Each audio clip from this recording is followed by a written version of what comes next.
I'm Elisabeth's brother.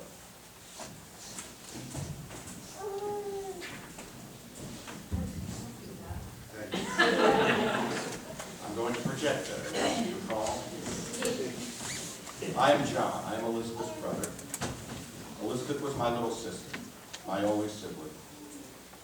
I was born in January. She was born in April, April 23rd. I'm older by 3 years. That is where my superiority is.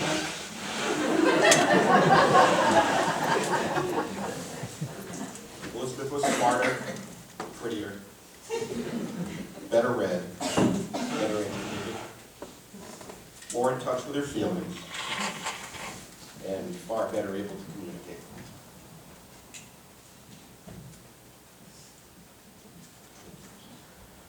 I called her T.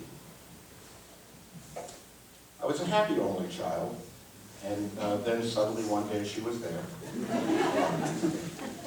T was born prematurely, required lots of attention. Family legend holds, I didn't like sharing.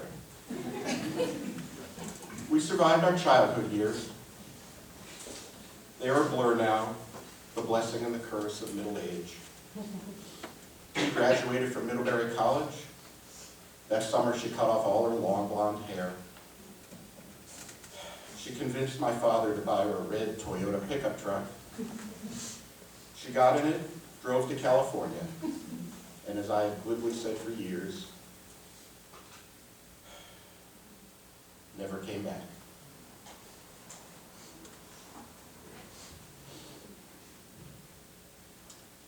It seemed like a risky move. I stayed close to home to Boston, close to my parents and college friends, where it was comfortable and safe. T needed to free herself of the pressure she felt on the East Coast. She left to become herself and find her own way. She exceeded and excelled at her journey. T was a planner. She planned this service.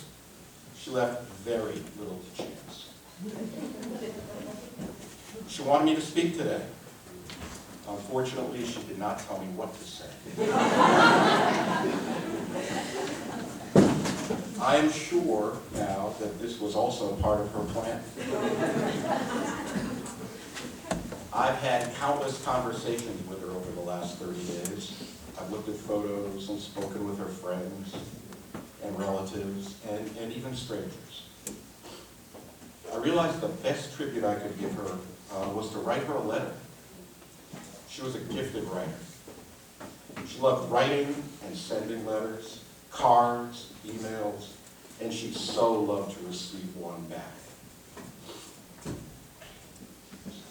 Dear T, I know you will be shocked and thrilled to receive this letter, since I don't write letters, and you likely have never gotten one from me before. I thought you would appreciate getting a letter instead of the stingy 1- or 2-line emails I would occasionally send. You have always ignored the meagerness of my writings and quickly responded full of thoughts and feelings, prose and inquiry. They would come zipping back into my inbox, full of hope for engagement. I feared I could not hold up my end of this bargain. I know you wanted and hoped for regular dialogue. The 3,000 miles that separated us was a chasm for me that was hard to bridge. I prefer being face-to-face, one-on-one, as we say in the office, warming up, easing into conversation. When we all came out for Thanksgiving last November, everyone was reading Being Mortal by Dr. Atul Gawande. Great book, everyone should read. I dutifully started a few weeks before we got on the plane, but only read a few chapters. I thought I needed to finish it, to be prepared to talk to you about being sick, to talk to you about death, a subject I had very limited experience with and was not comfortable discussing. I needed to be able to talk with you about it, and I felt I owed it to you to be prepared.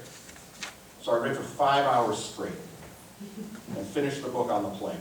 I knew what I wanted to say. I had a perspective I wanted to share. I was ready.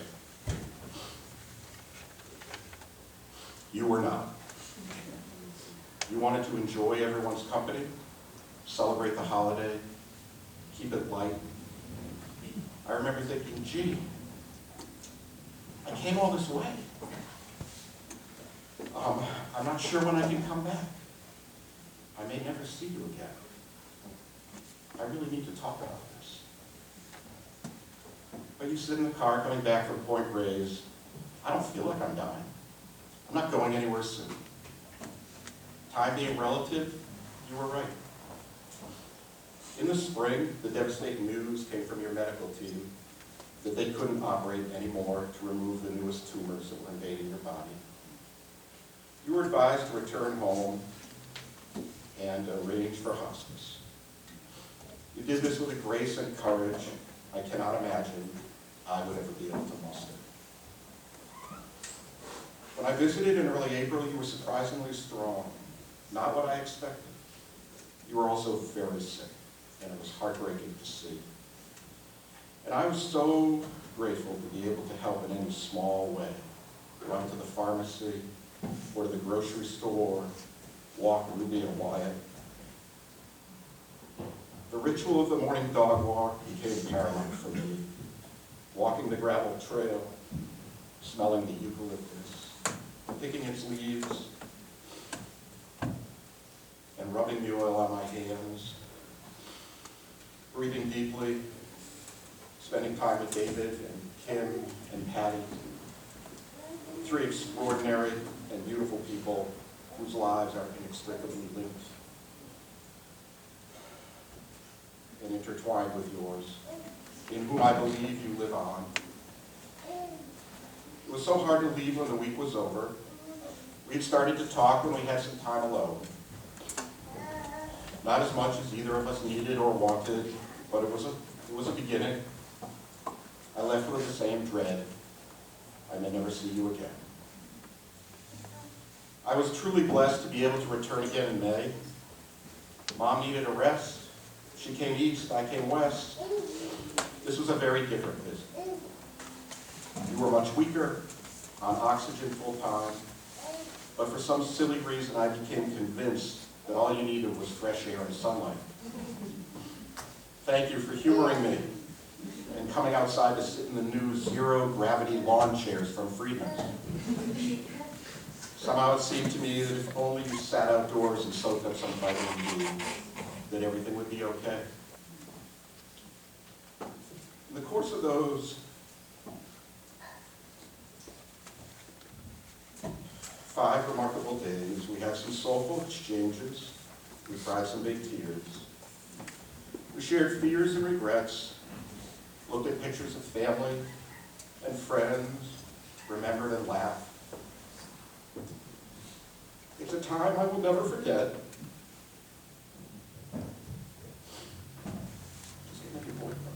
And has profoundly impacted what matters most to me. Please know that your footprint is not small. It is infinite. All the lives you have touched have been amazingly enriched. So, dearest Elisabeth, please know your plan is working. You live on in all of us. I love you, John. So, in keeping with today's tradition, it turns out for as long as I can remember, T has a profound quote at the end of her emails that she sent both personally and professionally. It's a quote from Rumi. There is a force within that gives you life. Seek that.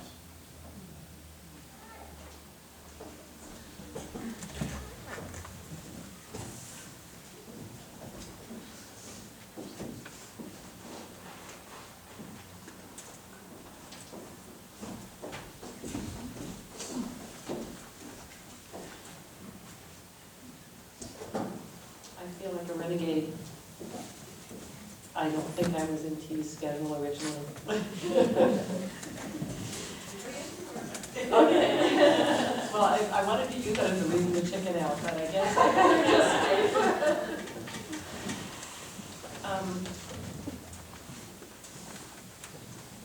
I have rewritten this a number of times. I think I'm just going to put it together in a fresh order today. And I'm a little, I'm totally moved by everything that he said and shared. And this is what T would have wanted, absolutely. For her, it was about living in your feelings. That was our connection. She used all of her intelligence and her discipline and her work ethic to touch the core of people's feelings and her own. And I think for me, that was our greatest bond, is that both of us were just born with a psyche that just had large waves of feeling, almost sometimes disproportionate to everything else. And her calm and her discipline, I just want to say, just emphasize how she worked to process those feelings, to be able to be an integrated person, because she was a hugely feelingful soul. I think I'll start with some silly things, because does everyone here know she was left-handed? Right, many? How many people, you don't raise your hands up, know that she could do mirror writing as fast as she could write in script, and she'd be mirror writing in script as fast as she could write. So you would turn it around and hold it up to a mirror and it would be perfectly legible. So I met her when we were younger, so this was some of the things that we found. I just knew as soon as I met her, it was amazing. The other thing is that I met her in Oakland. She's 9 years my junior. But I had a business and I was getting graphic design from a wonderful friend of hers. This was in the back, Lisa. And Lisa was going to grad school. And she said, it's okay. I just made friends with Lisa and she was so important to me. It's okay. T is going to take over this. I'm going to connect you to T and she'll take over this job for you. And I just had such terrible thoughts about who is T. So punked out character, and like I had all my, I don't want to lose Lisa, I can't possibly like or trust this person T. So we met, of course, and in the course of one meeting, which I'll never forget, her capacity for skill, organization, decision-making, good judgment, but kindness of heart and warmth were completely evident. And she asked me out to tea, and we became lifelong friends at that moment. But the thing that I didn't know until this week, in talking to our friends, Tony and Lisa, is that she was more of an important person in her community of artists than I had realized. She was the first one who said, oh, I'm an artist, and moved herself out of that realm of could I be an artist into renting a studio and encouraging all the other artists that she was hanging out with and that were working at the main art store there to do the same, to honor their process and to make space for it and to take themselves seriously. And she invited Tony, who's been a close friend for life to her, to share the studio with her. And he was the one expressing this wonderful story. It went through to his core, and he made a commitment that that's who he was, and that for lifelong he's been a professional artist now, all these years. And then Lisa chimed in and said, well, it's more than that too, because she's also the first one that actually rented a larger artist live-in workspace that needed walls moved, and consulted with Charlotte, and figured out how to change things, and probably change the plumbing and tear down a wall or two, and started really living the artist life. And of course then found that across the street there were more studios, and opened it up to her friends, and it has transformed their lives. Many of them have stayed lifelong practicing artists. So it's a fact of when she does something, it's so open. She shared it so completely, and she had so much faith in all of us that we could do all these things.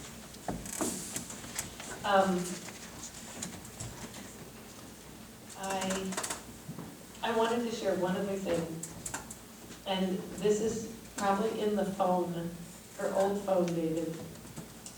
But in her last week and a half, I came to spend the part of the day with her. And she said, and I reminded her, come on, you know, you're supposed to write a book, remember? Because she'd always wanted to write a book. So one day she surprised me and said, so I want to read something to you. And I was busy getting things. No, I want to read something to you. And she read me the opening to her book. So she wrote the beginning. And it was beautiful, and it was so shocking because she had gone through so much physically. She managed, instead of using heavy drugs, she was using essential oils and minimal amount of drugs and staying completely alert and sharp. But she was dealing with so much in her bodily way. And this writing was clear and direct and beautiful. And she said, well, I don't know where to take it next.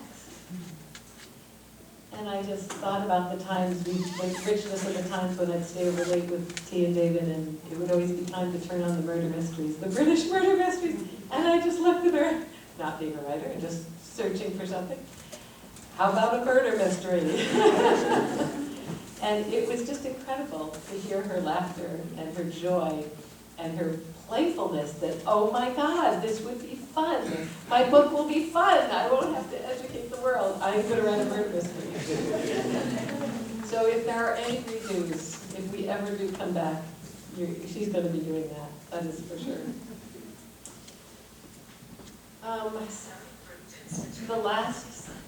Her last day, I was lucky to be with her on her last day. And part of her last days were remarkable because she was continually, constantly polite, considerate, kind, well-spoken, generous with everyone she met in the entire process of going through hospitals and operations and doctors that didn't have bedside manner and doctors that were kind of yelling at her, kind of like, why don't you just get it, you're going to die. I mean, she went through a lot. And she never lost poise and generosity. And except one time, which if you stay around, these are the stories you can get. Speak to Kim. And she never complained, but she admitted that the whole thing was preposterous, that it just wasn't real as it is to us now, that she would be losing this life that she loved. But on her last day, she's so happy that I was going to meet her hospice doctor because she admired him so much. And she, those last couple days, introduced me, here's the hospice nurse who I love, and here's this person. And when he came in, she wanted to ask him more about how's your wife, and is she retired, and what is she doing? And he was just thrilled to tell her that they love classical music. She's on KWMR out of Point Reyes Station, doing classical music in the mornings. And they shared, and she was just completely present and completely charmed by knowing more deeply someone that she thought was really a special person and was helping, contributing to her. And we had a moment of going back in time then with him, where I described her as an artist and a businesswoman back in the days when I first met her. And she told me something I never knew, that her best times were from 2 a.m. to 4 a.m. in the morning, her most creative times.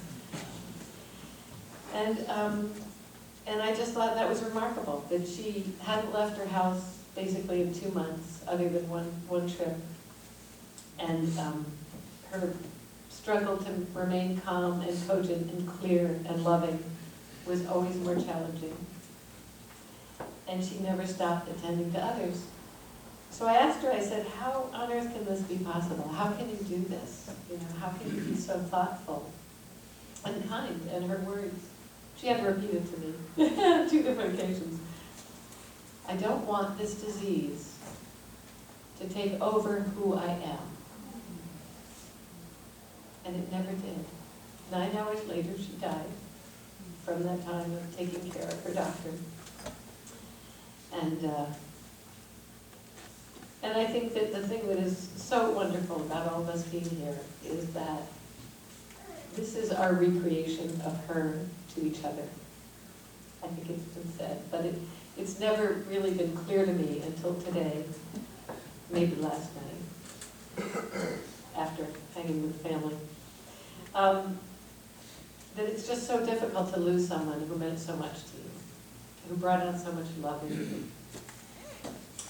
And I wonder how do we cope with that? The thought that there aren't future days with her is very harsh. And then I remember that this circle of people she loved, we are her, as your poem said, woven with her thread, pierced through by her love. And we are her resonance. Her image lasts in us, and as long as we stay together and think of her often, love will be amplified. And thank all.